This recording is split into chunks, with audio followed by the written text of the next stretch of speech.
Yeah, man. A hard collaboration this one.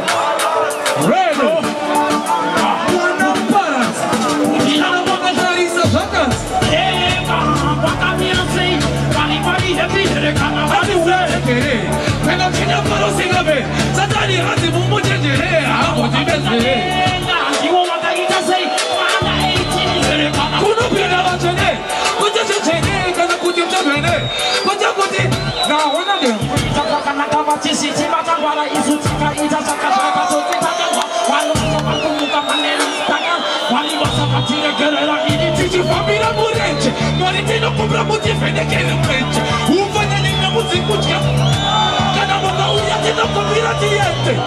Ah,